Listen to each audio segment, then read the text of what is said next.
সভাপতিত্ব কৰা ব্লক কংগ্ৰেছৰ সভাপতি ডাঙৰীয়া, ইয়াত উপস্থিত থকা আমাৰ অসম বিধানসভাৰ বিৰোধী দলপতি দেৱব্ৰত শইকীয়া ডাঙৰীয়া, আমাৰ এই সভাত উপস্থিত থকা আমাৰ ভাৰতীয় জাতীয় কংগ্ৰেছৰ তথা বিৰোধী ঐক্য মঞ্চৰ মনোনীত প্ৰাৰ্থী মীৰা বৰঠাকুৰ গোস্বামী ডাঙৰীয়ানী, ইয়াত উপস্থিত থকা আমাৰ বকু সমষ্টিৰ বিধায়িকা নন্দিতা দাস ডাঙৰীয়ানী, আমাৰ প্ৰদেশ কংগ্ৰেছৰ উপসভাপতি নৃপেন ঠাকুৰীয়া ডাঙৰীয়া, শ্ৰদ্ধা ৰাইজ, যদিও আমাৰ সংবিধান মতে প্ৰত্যেক 5 বছৰৰ মূৰে মূৰে নিৰ্বাচন হয়, অনুষ্ঠিত হয়, আৰু সেই নিৰ্বাচনত আমি আমাৰ নিজৰ প্ৰতিনিধি আমি লোকসভালৈ নিৰ্বাচিত কৰোঁ। স্বাধীন দেশৰ মূল কথা হৈছে যে স্বাধীন দেশত ৰাইজে ৰজা। ৰাইজে ৰজা মানে ৰাইজে দেশখন চলোৱাৰ প্ৰতিনিধি নিৰ্বাচন কৰাৰ অধিকাৰ আপোনালোকৰ ৰাইজৰ, আৰু সেইকাৰণে ৰাইজে এই অধিকাৰ সাব্যস্ত কৰিবৰ সময়ত আমি সকলো কথা আমি চিন্তা কৰিব লাগিব। আজি তাৰিখত আমি যিমান আহিছো, আমি সকলোৱে আপোনালোকৰ ওচৰত আপোনালোকৰ সমৰ্থন আৰু আশীৰ্বাদ ভিক্ষা কৰি আপোনালোকৰ ওচৰলৈ আহিছো। আপোনালোকে দিয়াৰ অধিকাৰ আপোনালোকৰ, আৰু এই পবিত্ৰ অধিকাৰ আপোনালোকে পাইছে যে যিসকল আমাৰ অমৰ শ্বহীদ আছিলে, যিসকল স্বাধীনতা সেনানী আছিলে, যিসকলে দেশখনৰ কাৰণে আত্মবলিদান দিছিলে, যিসকলে এই স্বাধীনতা আন্দোলনত যিসকলে জেল জৰিমনা খাই মহাত্মা গান্ধীৰ নেতৃত্বত দেশ স্বাধীন কৰিছিলে, তেওঁলোকে আমাক এই অধিকাৰ দিছিলে। আৰু সেই অধিকাৰ মতে আমি 1947 চনত স্বাধীনতা লাভ কৰিলো, আৰু আমাৰ দেশখন আমি কি ধৰণে পৰিচালনা কৰিম তাৰ কাৰণে সেই সময়ৰ ভাৰতবৰ্ষৰ বিশিষ্ট চিন্তাবিদ, ৰাজনীতিক, আইনজ্ঞ লোক লৈ আমাৰ সংবিধান সভাৰে আমি সংবিধান ৰচনা কৰিলো, আৰু 1950 চনৰ 26 জানুৱাৰীত আমি সংবিধান গ্ৰহণ কৰিলো। আৰু আজি ভাৰতবৰ্ষৰ সংবিধান পৃথিৱীৰ ভিতৰতে শ্ৰেষ্ঠ সংবিধান হিচাপে পৰিগণিত হৈছে, কাৰণ এই সংবিধানত বাবা চাহাব নেতৃত্বত হোৱা এই ৰচনা হোৱা এই সংবিধানত ভাৰতবৰ্ষ এখন বৈচিত্ৰ্যপূৰ্ণ দেশ। আমাৰ অসমখনৰ নিচিনাই বিভিন্ন জাতি জনগোষ্ঠী ভাষা ভাষী, আমাৰ ভাষা নিমিলে, আমাৰ পিন্ধন উৰণ নিমিলে, আমাৰ খোৱাৰ অভ্যাস নিমিলে, আমি বিভিন্ন ধৰ্মেৰে আমি নিজৰ আৰাধ্য দেৱতাক পূজা কৰো। এই সকলোকে সামৰি লৈ ভাৰতবৰ্ষখনক আগবঢ়াই পৃথিৱীৰ ভিতৰতে শ্ৰেষ্ঠ গণৰাজ্য গঠন কৰাৰ যি পটভূমি এই সংবিধান তৈয়াৰ কৰিলে, তাক ৰক্ষা কৰা আমাৰ সকলোৰে কৰ্তব্য। আৰু সেইকাৰণে ৰাইজ, আমি আপোনালোকৰ ইয়ালৈ আহিছো অকল মীৰা বৰঠাকুৰ গোস্বামীক MP বনাবৰ কাৰণে নহয়, আমি কাৰো বিৰুদ্ধে নহয়। আমি এই নিৰ্বাচনটো হৈছে দুটা আদৰ্শৰ মাজত।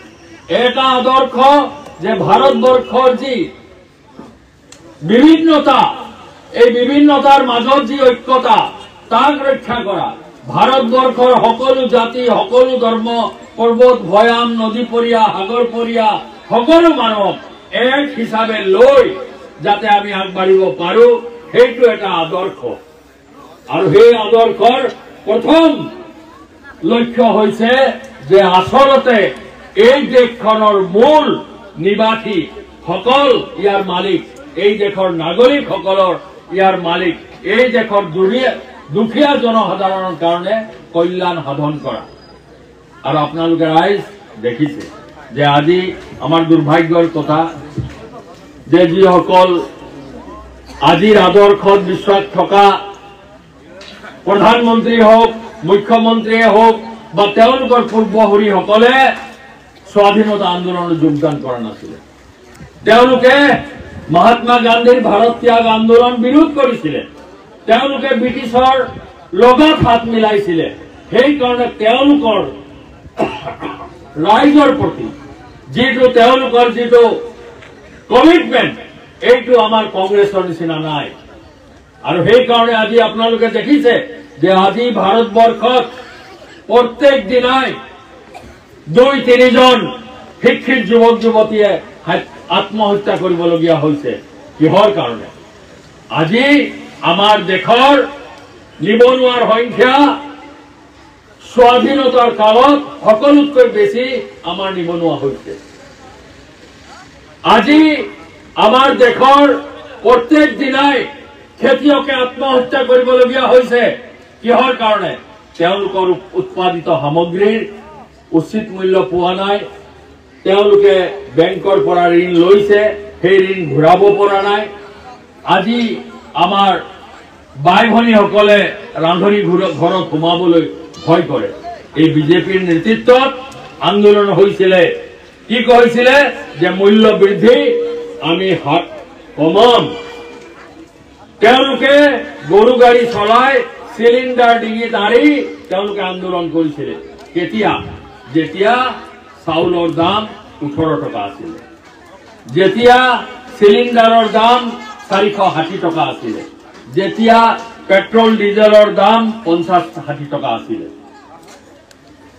আজি আমাৰ দেশৰ সংবিধানিক যিজন মুখ্য বিষয়া প্ৰধানমন্ত্ৰী তেওঁৱে ৰাইজক বহু মিছা প্ৰতিশ্ৰুতি দিলে।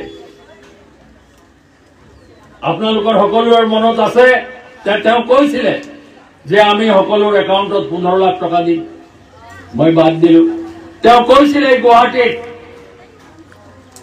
তেওঁ 2 হাত জোকাৰি যে আমাৰ চৰকাৰ হলে এমাহৰ ভিতৰত অসমৰ পৰা বিদেশী নাইকিয়া হব। তেওঁ কৈছিলে যে প্ৰত্যেক বছৰে আমি আমাৰ দেশৰ শিক্ষিত যুৱক যুৱতীসকলক 2 কোটিকে আনি চাকৰি দিম। তেওঁ কৈছিলে যে আমি আমাৰ কাৰণ আপোনালোক এই দেশৰ মালিক, ৰাইজে ৰজা। এতিয়া ৰজাই ভাবিছে যে ৰাইজ আমাৰ মতে চলিব। এতিয়া ৰাইজে সিদ্ধান্ত লব লাগিব যে আমাৰ প্ৰতিনিধি আমাৰ মতে হব।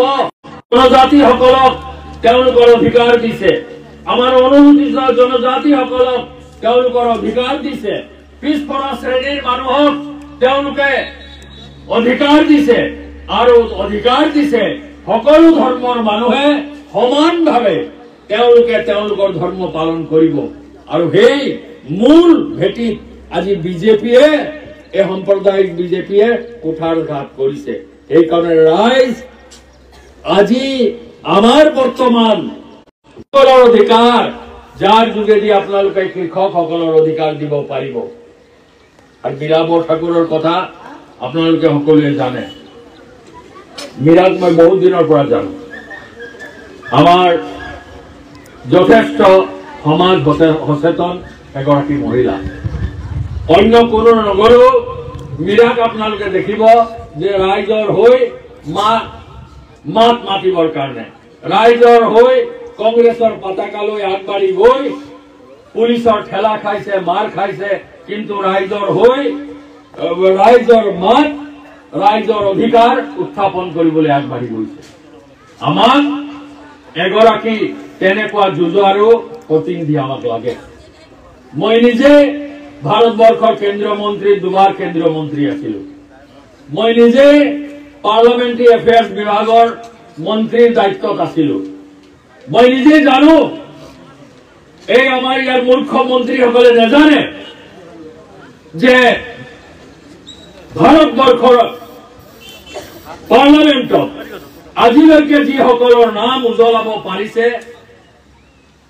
হেম বৰুৱা ডাঙৰীয়া, আমাৰ দীনেশ গোস্বামী ডাঙৰীয়া, আৰু বৰ্তমান আমাৰ ভাৰতবৰ্ষৰ যুৱকণ্ঠ পাৰ্লামেণ্টৰ সবল কণ্ঠ গৌৰৱ গগৈ ডাঙৰীয়া। আৰু সেই একে সুৰতে একে বাটতে আগবাঢ়ি গৈ এই সমস্যাবহুল গুৱাহাটী লোকসভাৰ সমস্যাবোৰ দাঙি ধৰাৰ ক্ষমতা আমাৰ মীৰাৰ আছে। সেইকাৰণে মীৰাক আপোনালোকে আশীৰ্বাদ দিব লাগিব। শ্ৰদ্ধাৰাইজ, মই নিজে উজনি অসমৰ বহু নিৰ্বাচন ক্ষেত্ৰত মই দেৱব্ৰত, প্ৰদ্যুৎ বৰদলৈ, অখিল গগৈ, লুৰিণজ্যোতিৰ কাৰণেও মই বহু সভা কৰি দিছো। যিসকলে খিলঞ্জীয়াৰ কথা কয়, সেই খিলঞ্জীয়াসকলে এইবাৰ উজনি অসমৰ পৰা এই বিজেপিৰ পদুম ফুল পুলি পোখালি উঘালি ব্ৰহ্মপুত্ৰত উঠাই দিয়াৰ সিদ্ধান্ত লৈছে। আৰু সেইকাৰণে উজনি অসমৰ পৰা এইবাৰ আচৰিত ধৰণৰ ফলাফল আহিব, যি ফলাফল ৰাইজৰ, আৰু ৰাইজে কংগ্ৰেছৰ প্ৰতি তেখেতৰ আস্থা প্ৰকাশ কৰিছে। আৰু মই আশা ৰাখিছো এই গুৱাহাটী সমষ্টিটো আপোনালোকে মীৰা বৰঠাকুৰক আপোনালোকৰ আশীৰ্বাদ দিব। এতিয়া কথাটো হৈছে, মিটিঙলৈ আহিছে, তাৰ কাৰণে আন্তৰিক ধন্যবাদ। আপোনালোকে ভোট দিব, সেইটো আমি একেবাৰে খাটাং হৈছো। আপোনাৰ পৰিয়ালৰ সকলোৱে যাতে ভোট দিবলৈ যায়, আপোনালোকৰ ওচৰ চুবুৰীয়া সকলোৱে ভোট দিবলৈ যায়।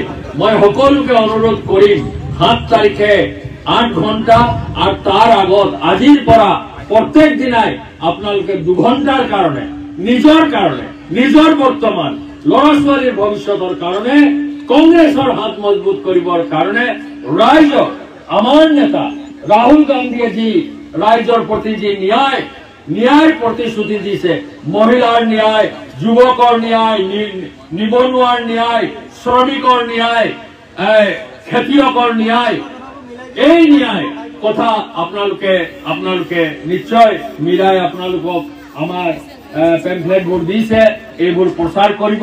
আৰু সকলোৱে গৈ আমি যাতে এই সাম্প্ৰদায়িক ধনী শ্ৰেণীক প্ৰতিনিধিত্ব কৰা বিজেপিক আমি উৎখাত কৰিব লাগিব।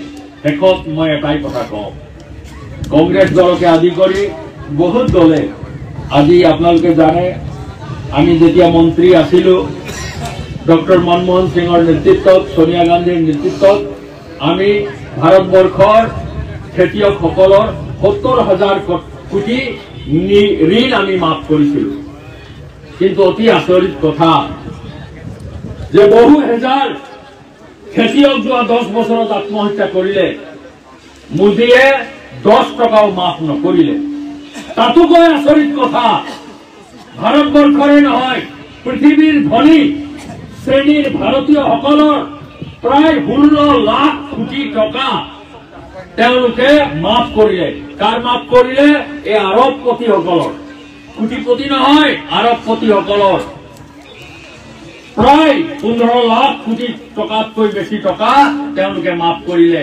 সেয়ে হৈছে ভাৰতীয় জাতীয় কংগ্ৰেছৰ, ভাৰতীয় জনতা পাৰ্টিৰ চৰিত্ৰ। সেইকাৰণে ৰাইজ অহা 7 তাৰিখে আপোনালোকে দলে বলে গৈ আপোনালোকৰ নিজৰ হাত মজবুত কৰি নিজৰ বৰ্তমান ল'ৰা ছোৱালীৰ ভৱিষ্যত সুৰক্ষা কৰিবৰ কাৰণে হাতৰ চিনত ভোট দি আমাৰ সবল নেত্ৰী মীৰা বৰঠাকুৰক যাতে যিটো কল্যাণকামী চৰকাৰ হ'ব তাত অংশগ্ৰহণ কৰিবৰ কাৰণে আমাৰ মীৰা বৰঠাকুৰক আপোনালোকে নিৰ্বাচন কৰি পঠিয়াব।